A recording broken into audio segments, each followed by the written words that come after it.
first SAME Young Member webinar for the new year. Again, to introduce myself, my name is Nick Overby. I'm with HDR, and I'm the SAME Vice Chair of Programs for the Young Member Community of Interest.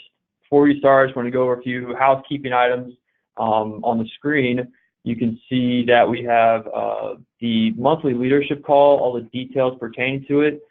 This is an opportunity where anybody who wants to hear the updates from the various young members on the national team, it's a great way to just get a pulse on what's going on across the country. I definitely encourage anyone interested, kind of hearing what's going on, just to join and listen in. So those are the second Thursday of every month, from 12 p.m. 12:30 Eastern.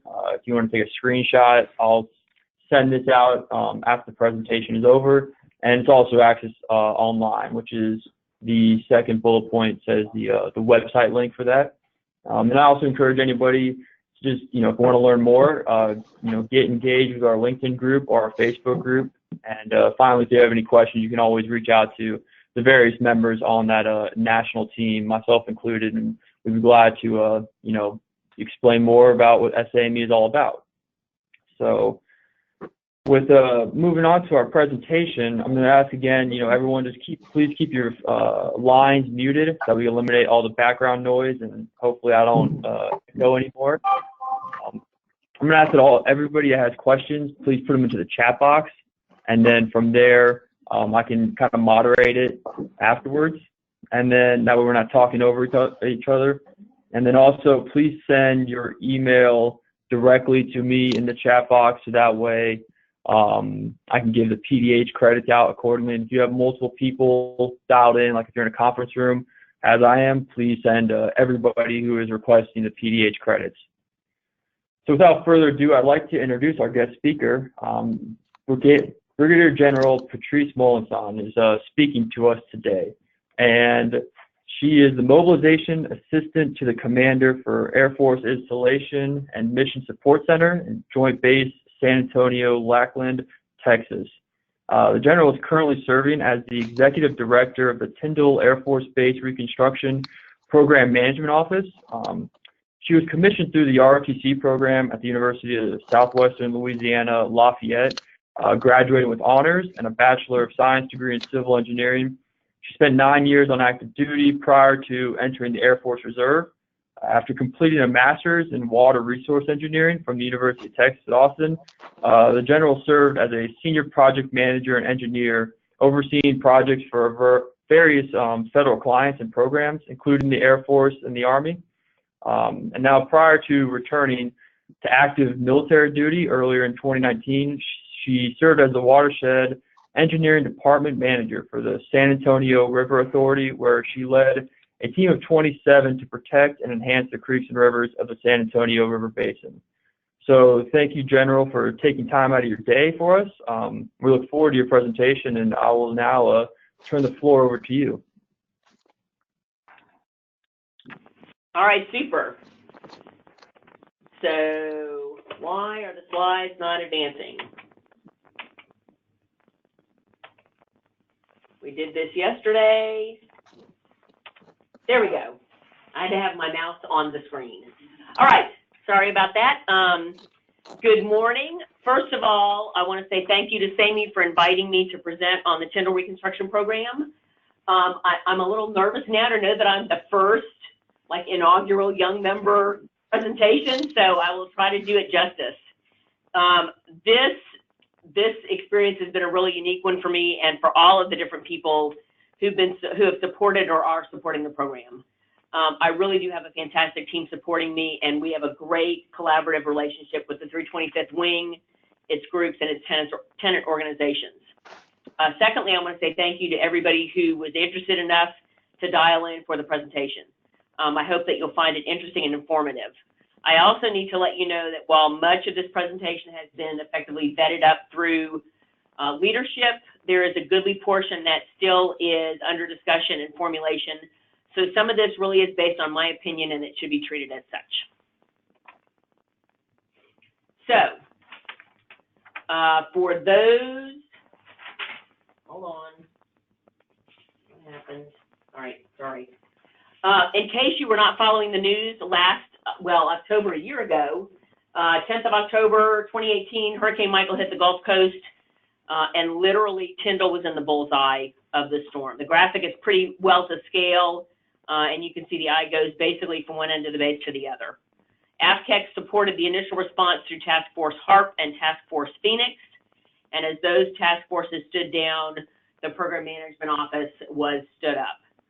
We started basically with one Reserve 06 who started on orders the 10th of February. We had a number of TDY civilians.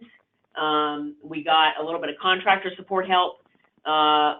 We had a Reserve 07, that's me, started on early March of 2019. We've had a variety of TDY support from active duty reservists as well as civilians.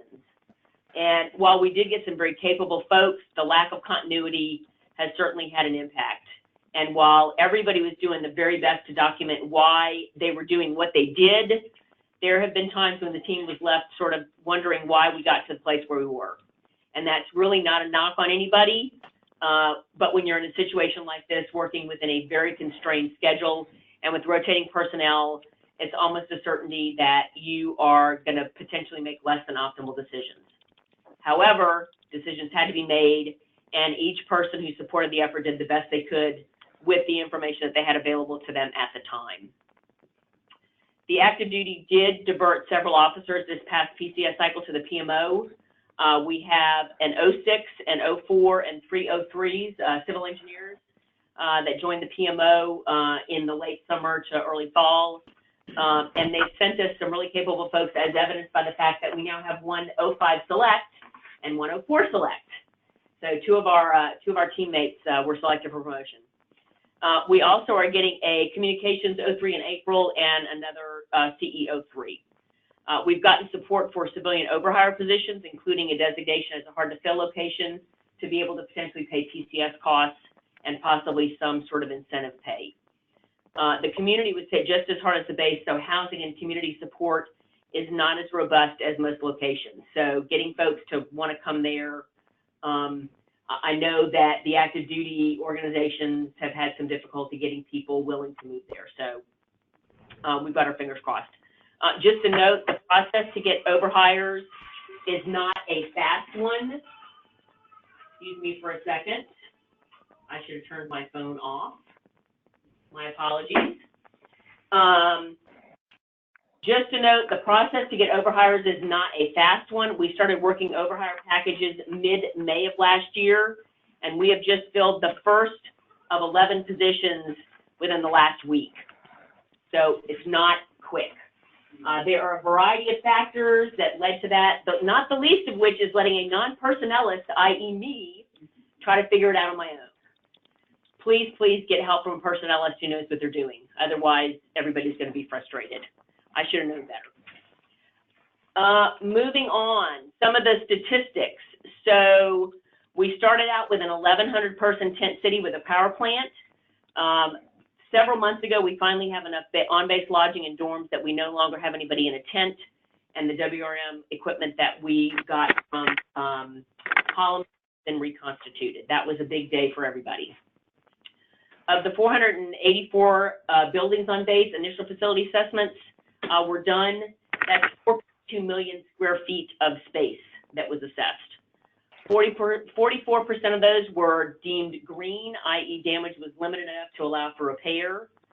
20% we automatically could tell were red, obvious that we couldn't salvage it. I will tell you that the civil engineer complex, it looked like a bomb went off in front of it. So clearly we were not going to be repairing that building. 36% were categorized as yellow, and we did go into additional detailed assessments of all of those. Many of them, unfortunately, moved from the salvageable to the demo category. As quickly as we responded to put temporary roofs on and start to dry in some cases, it just wasn't quick enough, and honestly, the mold took over. That mold can grow pretty quick. Florida's a humid environment. So AFCAC was immediately brought in with a ceiling of about $600 million, and they got started with a lot of those initial assessments and those dry-ins and things.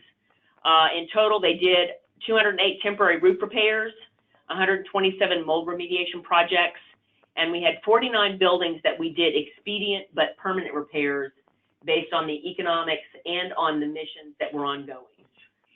We had some very aggressive timelines that the SECAF wanted missions back on board, and we met or exceeded all of those timelines. But that required us to figure out where those missions were going to get done from. So 49 of the buildings, we did do permanent repairs on them. Dry-in, 369 buildings. Demo initially was 151 buildings, and that has grown to over 300. That's out of 484 facilities. So, I mean, that's a very large portion. Now, some of those facilities have received temporary roofs and some temporary repairs to allow the mission to continue until we get new construction for those various mission sets and get them relocated into those new buildings. With all of the damage sustained, many people are speculating it's going to take us at least 10 years to rebuild. It would be nice to have that long. Unfortunately, we do not, because see that little red flag? Right now, we are sprinting to have a minimum complement of buildings complete to receive the first F-35 on the 1st of October, 2023. That is based on Honorable Wilson, the then sitting SECAF's stated intent to be prepared to receive the first of up to 3 squadrons of F-35s. This is really aggressive. Yes, I know it's kind of 4 years, but in design and construction, that's not a lot. And oh, by the way, the ALICE system, the Autonomic Logistics Information System for the F-35, has a 10-month lead time for commissioning. So take that October of 2023, back that up 10 months. There are some things that have got to be done so we can go through the commissioning process. So how are we going to get there? As with many projects, you start with a plan. And here's where we're going to get into the meat of the presentation. Air Force leadership has established both the process and the planning guidance to ensure we plan for and then build the Tyndall we need, not just rebuild the Tyndall we had. This slide has key goals for the rebuild and articulates some of those initial ideas on just what the installation of the future should be here at Tyndall. Please note an underlying element of all of these aspects relates to reducing costs. This is really, really important because the installation of the future is not just about building a shiny new airbase. We absolutely live in a cost-constrained Air Force. Way intense, way. Over 300. I'm sorry? Please, everyone, keep your phones on mute. Thank you. The installation of the future is about incorporating modern technologies and techniques to reduce the total cost of ownership of our physical plant. So let's get into the specifics of the installation development plan. Because the base had experienced such widespread and extensive damage, we took the opportunity to completely reaccomplish the installation development plan. We brought on one of our industry partners with a planning contract in December to develop out the 3 primary planning districts that you see on the screen. The Flightline District, north of Highway 98, the Support District, south of Highway 98, and a section of the Crooked Island District over there in the right-hand corner, which is at a very low elevation. I'm going to step through each of these 3 in a bit more detail in the next few slides. I'm going to start with the Flightline District. Note, this is the layout of the finished master plan construction, not the current base layout. The white buildings that you see are existing buildings which are being repurposed under the master plan, and the tan or brown ones are new construction. One of the themes of the airfield development plan was to relocate functions that did not need direct access to the flight line over to the support side of the base. You can see Highway 98 at the south of the bottom of the picture. That constrains the airfield area and it limits our developable space. We had two functions, civil engineering and logistics readiness, that were both on the flight line side of the base. They ended up there at some point. They don't really need to be there. Most of CE was destroyed, as I mentioned, but we're actually going to be able to repair and repurpose a few of the logistics buildings. But as you can see, both were in the footprint of new construction. The new flight line is arranged as a campus for each mission set, anchored by the shared support functions in the middle. And I'm going to start to the left and move right. So first is the F-35 campus. Because the CE complex was all but rubble, we're going to have to rebuild new anyway. We took the opportunity to right-site that function at the support side, preserving the flight line real estate for inherently flight line activities. Next is the Airfield Support Campus. That's going to serve as kind of the anchor activity for all the flight line operations. Moving right again is the Weapons Evaluation Group, or the WEG as it's called. This is the major primary enduring mission at Tyndall. Most of these facilities were very old and didn't fare well. The new siting does reuse one F-22 hangar, which was considered salvageable. And finally, the MQ-9 campus. Tyndall remains the preferred alternative for the MQ-9 mission. Prior to the hurricane, these facilities had been penciled into bed down at the drone runway, which is off the map to the east. By consolidating facilities and right-siting functions to the support side, we were able to provide additional space on the primary runway for this proposed mission. So that was good news. In summary, the pre-hurricane flight line had 163 buildings. More than 50 of them were over 50 years old. In the end, we saved about 40% of the buildings. 97 buildings are going to be demolished and replaced with about 39 buildings. So again, that consolidation of functions.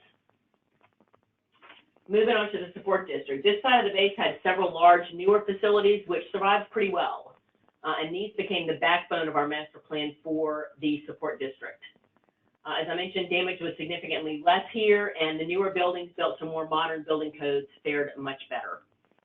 Starting at the left, we have the first Air Force campus, which fared very, very well. This is one of the newest buildings on Tyndall.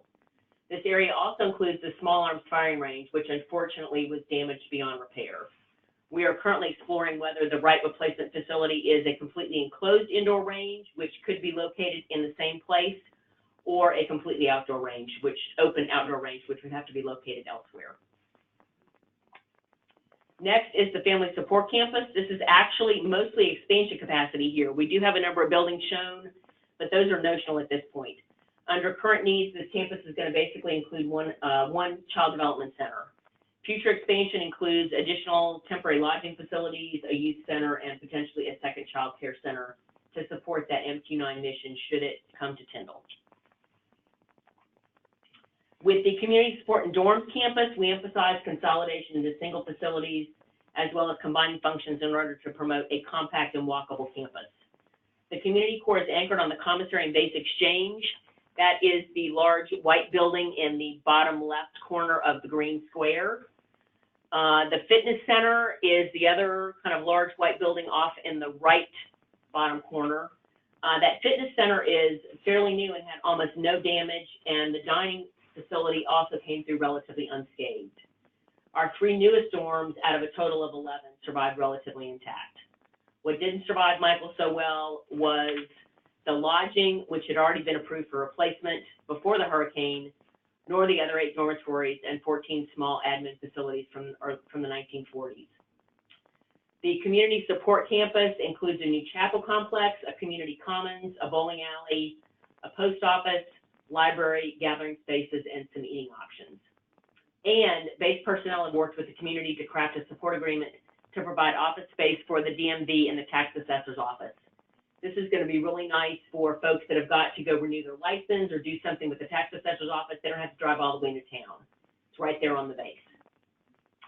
There is a pedestrian spine connecting the community center to the dorms, as well as the industrial area, which I'll talk to in a minute off to the right. We purposely located buildings in such a way as to promote walkability or bikeability. The industrial zone that I just mentioned. This is where we relocated the Civil Engineer Squadron and LRF compounds. Of note, the Civil Engineer Squadron is going to be conveniently located near the Air Force Civil Engineer Center building, highlighted by that yellow arrow, which survived fairly intact. So that'll be nice synergy for them. Finally, FDOT has funded overpasses in 2 places, as evidenced by my cute little blue bridges. This is going to allow us to connect the north and south halves of the base as one and provide direct access and eliminate the need to go out one gate and in through another gate to get from south to north or north to south. That's going to be huge for us. The gate to the far right is at Louisiana Avenue, And this is going to really allow easy access for airmen to walk or ride their bike to their workplace on the flight line. So we are extremely excited about that potential that's coming. The last district is the Crooked Island District. This is home to the AFB Reserve Development Testing and Evaluation Facility, and this district presented a little bit different problem set than the other two areas. The existing research lab and testing center is currently in a low-lying peninsula, about 6 to 8 feet above sea level. They experienced 4 to 6 feet of flooding and extensive wind damage from Michael. Oh, by the way, it experienced similar flooding from Hurricane Opal in 1995. So maybe Mother Nature is trying to give us a hint, which we have taken, and we're moving it to an area just north of Highway 98 that's at an elevation of about 20 feet. So we feel very good about that. In the process, we're going to consolidate a hodgepodge of 20 buildings into about 4 facilities. The complex is going to be designed to provide flexible, repurposable space as needs for research and testing evolve in the future. It also moves the whole complex closer to the ground demolition range and the airframe fire testing area, which provides additional synergy and efficiency of operation. So what else are we doing to define and develop the installation of the future? Well, let's talk through that. I believe that the direction that we've taken hits the targets which General Goldfein identified when he asked us to develop Tyndall as the installation we need, not that we had. We're driving down the total cost of ownership and maximizing cost efficiency by leveraging those facility assets which we could save and incorporating them into the new plan. We kept the constricted real estate on the flight line for flight line functions and moved support functions to the support side, as I've discussed. And we incorporated modern campus planning and urban planning and looking at the way people use different facilities into the campus layout. We're also currently working with AFWorks to engage with industry to include small niche firms and firms that traditionally don't work with the government. There's quite a bit of technology already in use in the commercial sector that we want to bring to bear in our solution set.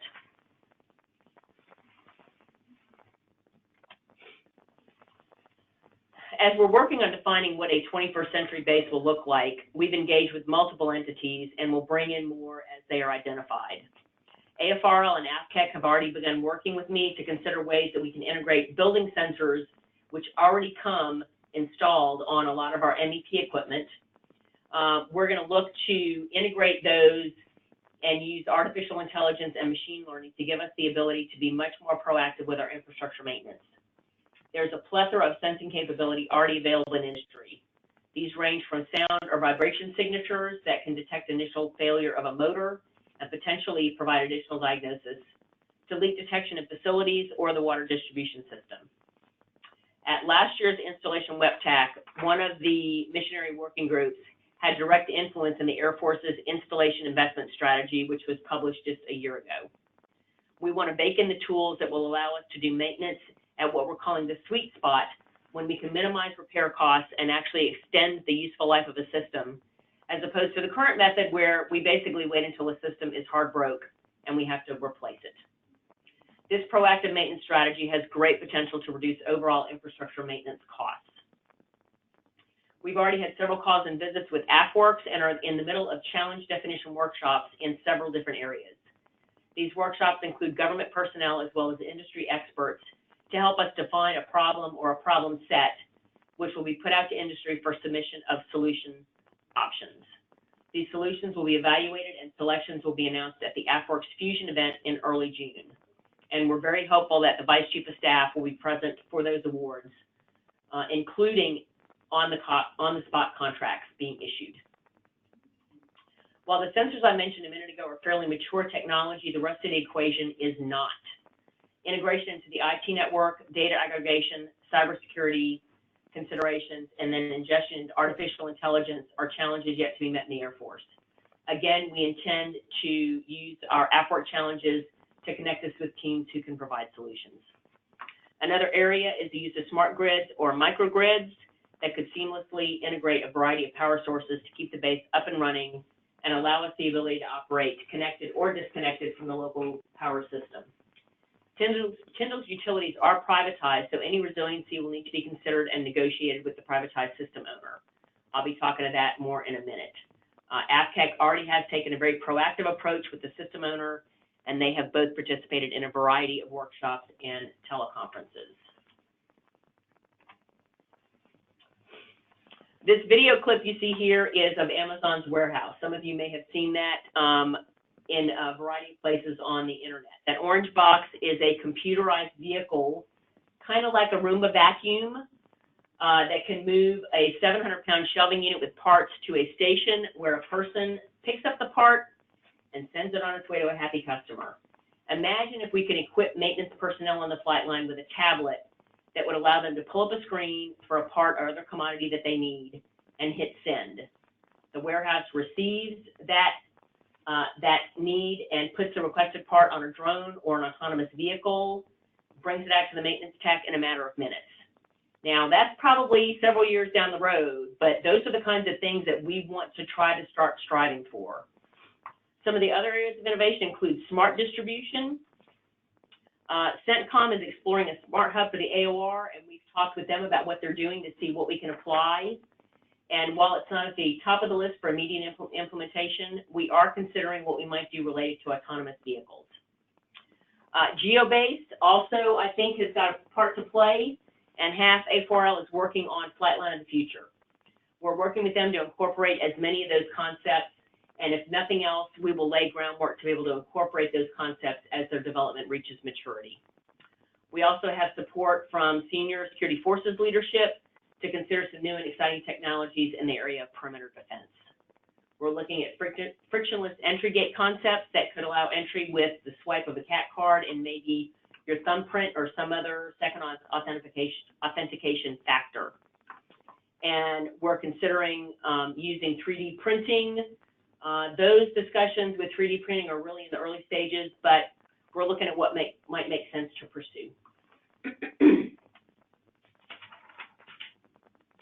In the area of resilience, there's 4 primary areas that we focused on, specifically flooding, wind, energy and power, and coastline resiliency. HAF A4C has already issued 2 memos outlining design standards to address flooding and wind damage. For the flooding, we've considered historic rainfall as well as predictive modeling related to sea level rise to establish design flood elevations. And the team visited with personnel from the Miami-Dade County area to discuss their building codes and how they regulate to account for hurricane winds. We've established design wind speeds based on building risk category and have also specified that certain materials related to the building envelope must meet current Miami-Dade notice of acceptance and install to high velocity hurricane zone standards that match the specified wind speed requirement.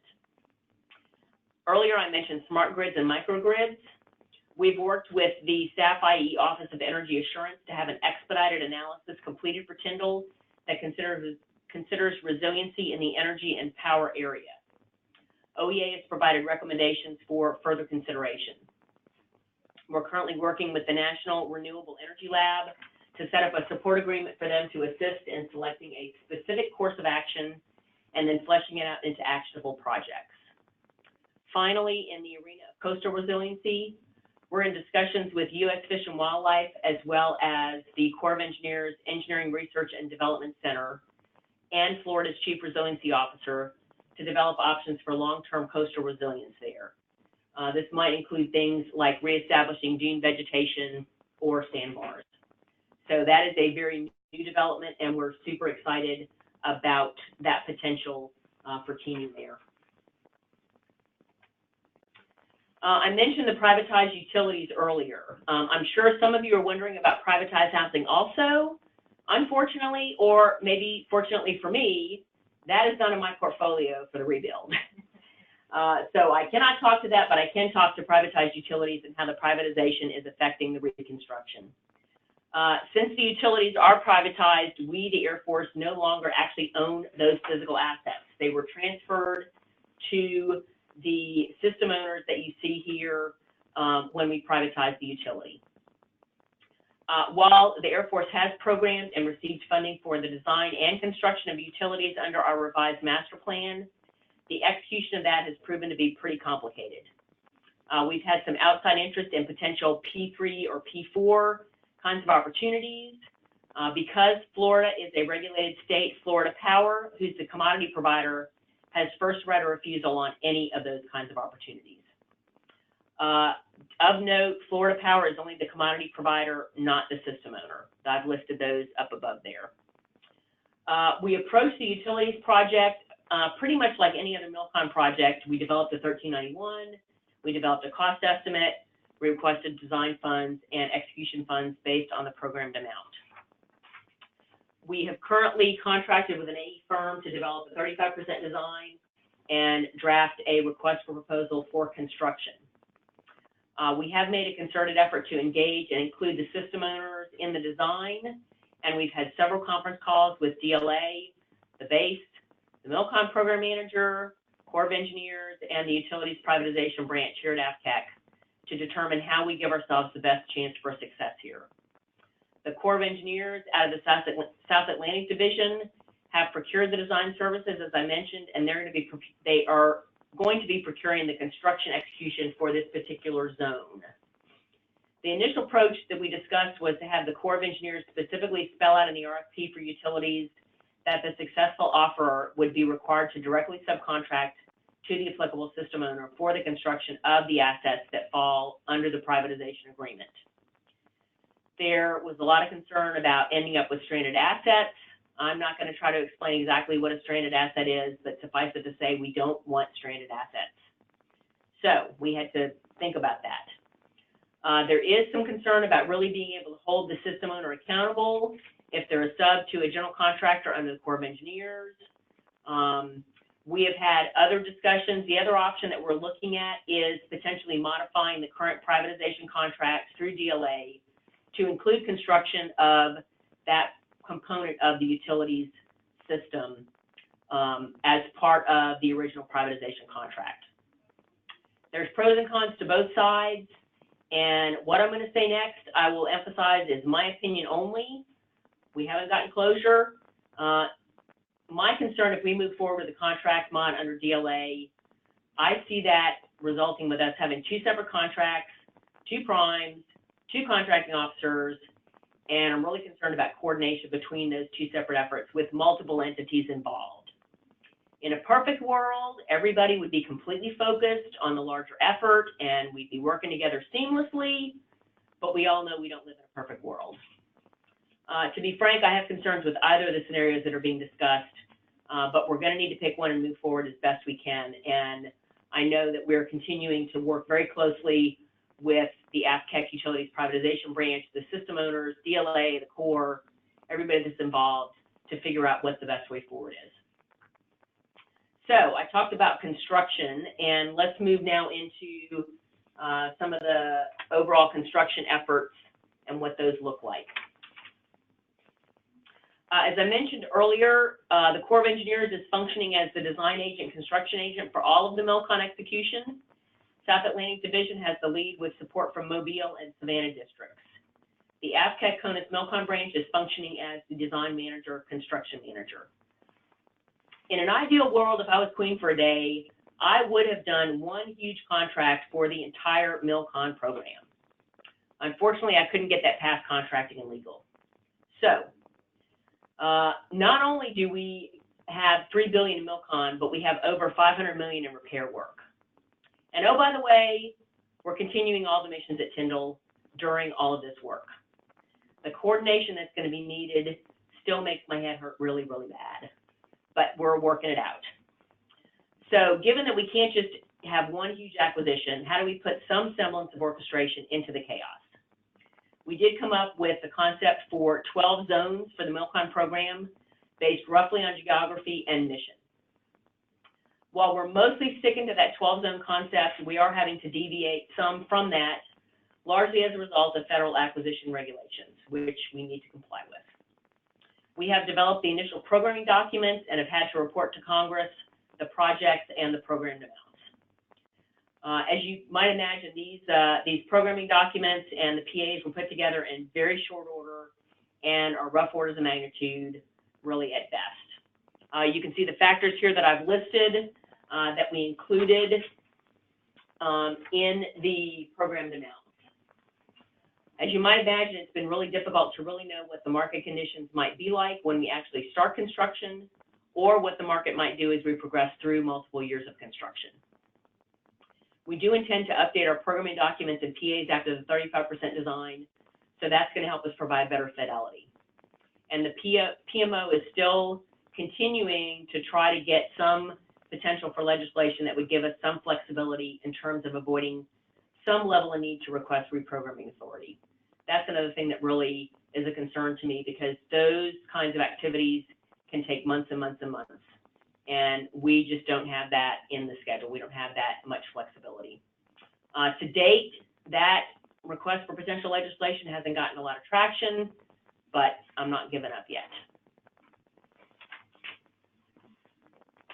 In terms of Milkon execution, the good news is we got all of our funding for the planning and design and for Milkon execution. The not so good news is that Congress is expecting us to award funds in the year of appropriation. We did get a bit of a pass with the FY19 supplemental because that came so late, but we are already working with the Pentagon staff on messaging back to Congress. We are going to be able to award a significant chunk of Milkon in FY20, but there's going to be a significant amount that will not be awarded until FY21. We've looked at slicing and dicing in a number of ways, and it just is not feasible to be able to get everything awarded in 20. I talked about the 12 zones. We have solicited design contracts through the AFTEC AEDCS.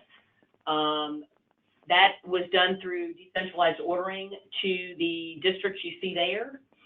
All but one of those design contracts have been awarded, and the final zone should be awarded at the end of this month. In terms of construction, we originally planned to go with all design build contracts. This would have allowed us to award funds that obligate the funding a little bit earlier. However, when we briefed this at the Mobile District Industry Day back in November, we heard loud and clear that design build for some of the more complex zones, like the F-35 campus, carries way too much risk for most and potentially all interested offerers. There were some offers that flat out said, if you put some of those out as design build, we will not bid, period. So we are likely going to pivot to design bid build for a few of the zones. Most of them we're going to try to keep as design build. The overall acquisition plan is still under development, even as we move forward with the AE work to get to 35% design and draft those RFP packages. There are several alternatives under consideration, including SATOCs or MATOCs or just standalone contracts. We've discussed trying to do them by zone as opposed to individual projects. My preference is to put as much of it under one prime as we can, primarily for being that orchestrator for all the activity going on in that particular zone. And finally, construction challenges. There are a number of challenges associated with actually pulling this whole thing off and completing $3 billion in Milkon, along with $500 million plus in repair in a very compressed timeline. The construction market in the Southeast is already stressed and will continue to be stressed by Tyndall reconstruction going on in the local community, construction efforts by the Navy in the local area, and reconstruction by other installations like Camp Lejeune in the region. We are all going to be competing for the same labor pool and the same supplies. We've held several industry days to get input from the commercial sector and to encourage potential teaming opportunities, but this particular factor remains a significant concern for the program. We've had a number of discussions related to how and where we can house the labor workforce that are going to be coming in. At the peak of construction, we anticipate about 2,000 craft labor workers to be needed. Based on current available lodging in the area, and remember, the surrounding area experienced significant damage also, the program could reasonably book up every available room well outside the greater Panama City area. And we got to remember, tourism is a significant part of the local revenue. Current discussions seem to indicate that industry would prefer the Air Force to provide that lodging kind of service. And certainly the Air Force could contract to have a construction village built and charge an appropriate fee for the construction offerers. The Air Force, however, has indicated that there's too much risk and we don't want to try to take that on, and our preference is to have industry sort of sort it out amongst themselves, which, again, in my humble opinion, makes me very nervous. The other aspect of the housing solution relates to actually getting workers to the work site. Those of you who are familiar with Tyndall are probably aware that the DuPont Bridge, while not the only way to get to the base, is the only pretty much direct access. That is just 2 lanes in each direction. There are other access points, but they involve a lot of extra miles. I'm just going to let you all ponder for a minute. 2,000 workers, even if they do a whole bunch of carpooling, trying to get over the DuPont Bridge every morning and every afternoon. And we're going to have delivery trucks queuing up to deliver supplies. We did have an industry day that focused on this very topic and got some good input. And in addition, this specific topic is going to be an AFWorks challenge for later in the year. We've got a challenge definition workshop that's going to take place in early February. That, I know, was a lot of information in a very short time. And so I'm going to stop talking and open up for questions from the field. And Nick, I think you're going to sort of facilitate that. Yes, ma'am. So everyone, you can start typing into the chat box your questions. I'll kind of get them organized and start asking. But I guess, you know, General, you definitely alluded to a lot of challenges coming up. Some that you've already faced and some that are upcoming. What, in your opinion, is your biggest challenge that you're currently facing for at least this fiscal year? So I think certainly one of the things that we need to, one of the biggest challenges right now is just personnel. I mentioned we do have some active duty folks. I mentioned that we've had a lot of folks that have been TDY. We've had some great reservists, but we really need to get a complement of folks that's going to be in place for the duration. And so that's kind of the primary goal and objective right now is to get those civilian overhires in place. We do have an A&AS support for program management. Those folks are getting integrated. The other kind of immediate need is to finish up all the discussions about governance.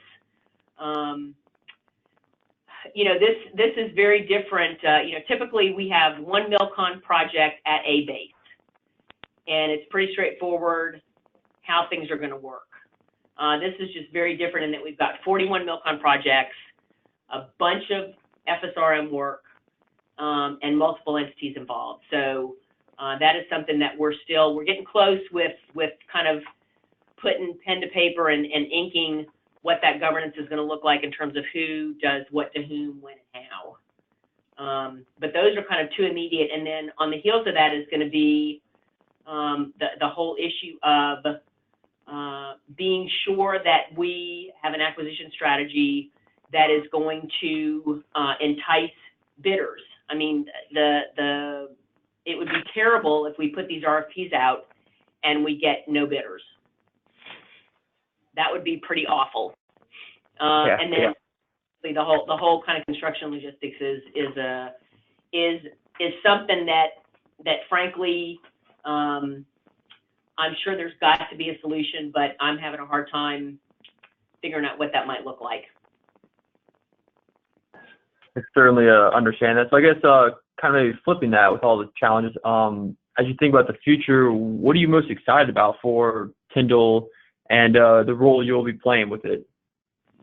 Well, I'm totally excited because who else gets to basically build a base from scratch? I mean, that is just about the coolest thing since sliced bread for an engineer. So that's been really, it's been amazing.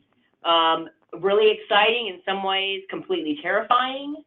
But it's been, I was very pleased and honored that my engineer colleagues had enough faith in me to ask me to take this on. The other thing I'm really excited about is the whole kind of installation of the future. You know, we've been talking about that, and it's sort of interesting to me you know, people throw that term around like, oh, we're going to have a smart base and we're going to have the installation of the future. And when you ask them, what does that really mean? Nobody really knows. So, you know, we're sort of getting to kind of first crack at defining what that looks like. So that, I think, is really exciting. And I've got senior leadership support to do some, you know, kind of, I don't want to say research and development, but, you know, try some things out at Tyndall. And maybe they're not going to work, but that's okay because we're going to learn something from that. So that's what I'm most excited about. Great, appreciate that. What is you know, something new you've learned about leadership, you know, kind of while on this assignment? Or maybe I can better frame it, you know, are there any lessons you've learned from this experience that you can kind of share with the young members here? Well, first of all, this has been, this whole thing has been all about teamwork. And pretty much everybody without exception has jumped in and rolled their sleeves up. You know, there's never been anybody saying, oh, I'm an 06 and doing XYZ is below me. There's been none of that. Everybody that has been involved in this has absolutely jumped in, rolled their sleeves up. So the teamwork has been absolutely amazing. I guess the other sort of lesson learned that we're still grappling with is the whole governance structure. You know, some people may not think that's necessarily that important, but particularly in this case, because we have so many people, so many different entities involved, you know, there have been instances, and I don't want to point fingers or name names, but there have been instances where I think there have been some organizations that feel like, well, that's mine. That's mine. And okay, yeah, it is, but we've got to look at how that interacts with other organizations. So having that governance fleshed out and then getting everybody to buy into that governance is something that that we're still kind of in the throes of. All right, I've got a few questions now, I guess, regarding the construction. So one of them is, you know, was there any discussion on phasing the construction to avoid such a large simultaneous Milkon program? I would say go talk to Congress. I say that a little glibly. No, if very early on, somebody asked me, other than money, what do you want? And my answer was schedule. And unfortunately, between Congress's expectation that we're going to obligate money in the year of appropriation and the fact that we've got the first F-35 coming in October of 2023, both of those really have taken much in terms of phasing off the table. Great. I think kind of a follow-up question to that was, you know, is the Air Force posture to absorb future change costs during execution, you know, with such a massive, quick developed program? Well, that's where I really, really, really want somebody up in the Pentagon to go to Congress and say, hey, we need some relief on the whole ATR rules. Right now, I'm going to look at John Enyart in the room with me. Do you remember what the numbers are with, you know, above or below? If you go 25% above the PA or 25% below the PA, you've got to go get approval to reprogram. Yeah, anyway, whatever the numbers are, I have asked for us to have the ability to almost do kind of puts and takes. I would love to have it within the whole program because we may have some of those zones or some projects that come in low for whatever reason. And what I would like is the ability to manage, give me my checkbook and let me manage my budget. So let me do the puts and takes. Unfortunately, as I mentioned, I'm not getting a lot of warm fuzzy that has traction, but certainly that is something that that we're going to have to contend with. Definitely agree. So if I asked you to put on your kind of crystal ball then and say, you know, how are you anticipating the local market or area to respond to an influx of construction workers once all this work gets underway? perfectly honest, I have no idea. We did. I will give a data point. So we did the FY19 actually O&M dollars. We used an authority that the Air Force has not used before that allows us to award Milkon projects using O&M monies. Both of those projects came in below PA, and I want to say one of them was like 32% below, and the other one was 22% below, something like that. But that's just the first two projects. I really don't have a good sense of what this is going to look like as we move forward, and I'm hoping that with the construction logistics challenge, we may get some really great ideas from industry about things like, well, let me throw a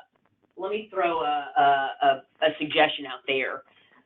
If we could hire somebody that would be the material supplier for everything that gets done, in my sense, we could have a pretty good handle on controlling some of that cost fluctuation with the materials. But with the FAR regulations and, you know, the whole competition and contracting regulations that are out there, I'm not sure that we have the ability to do that. But I'm hoping with the construction logistics challenge that we may have some ideas that people will bring to bear that will maybe help us sort out how we can try to manage the risk in that area in a better fashion. Great. All right, I'll continue on the list. Are you still looking for facilitators for VE and design charrette workshops and studies? Are we still looking for facilitators for what? Value engineering and design charrette workshops. Whoever asked that question, if you would email me, I can get that to the CF Milkon folks. I know that we completed 26 of the 41 charrettes already, and we're probably going to be starting up charrettes again in February. So possibly, but I don't have that detail. But whoever asked that, email me and I'll put you in touch with the right people. Great, thank you. Are the rebuild facilities going to be designed to withstand future natural disasters? Yes, I talked about the design flood elevation and the design wind speeds and structural materials. Right, I thought you did. I was going to make that comment as well. Okay. I got one more. As you know, have you considered 4D BIM modeling for constructability, review, staging, clash detection? Has that been considered throughout this process? We certainly are discussing that. Definitively, we are going to require that the final as-builts are submitted in a format that will allow us to use the BIM platform. We're still kind of in discussions about how we're going to facilitate design reviews. Because again, we've got the Corps of Engineers and a lot of users and just a lot of different people that have got to review those. So we're still kind of discussing what the best platform is going to be for that. Kind of a for instance, we've had a recommendation to use something like PlanGrid or Bluebeam, which is a software platform to do design reviews. The Corps of Engineers, their standard practice is to use Dr. Checks, which I don't know if any of you have ever used that before, but I mean, it's basically an online, you go fill in a bunch of boxes. I would like us to use something that's a little bit more technically advanced, given that there are a lot of tools out there. So that is still to be determined. Okay. Yeah, I've definitely used Dr. Checks before, and it has its pros and cons. Yeah, a couple more questions, and then we'll let you kind of have like a sign off or parting words of wisdom. for the young members. So one is regarding the topic of governance. Is there an update on acquiring a program and design integrator to assist with oversight of the Milkon effort? The source selection has happened. I cannot say anything more about that, but that announcement should be made fairly soon. Great, thank you. I'll put two more. Is the Air Force prepared to pay commodity pricing for construction in place once the program is firing on all cylinders? In other words, are they willing to pay those higher prices? Repeat the question for me? I think you were right on that. Is the Air Force prepared to pay commodity pricing for construction once this program is in place? So yeah, I think you were correct with what you were assuming. Yeah, I mean, and unless we figure out a way to have a central supplier, we're going to have to. I mean, we're going to have to. So I'll make one reminder to everybody, I'm getting a few of them, just please send your email to me, or anybody who's on a conference call or in a conference room, so I can give the PDHs out, send it to me directly in the chat. And I guess with the last few minutes general, one, I want to say I really appreciate everything that you put together here and presented. Would you like to give any, like I said, words of wisdom for us?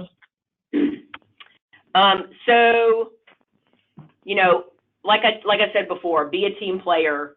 And I guess the other word of wisdom is grow where you're planted. The job that you're in, do the best you can.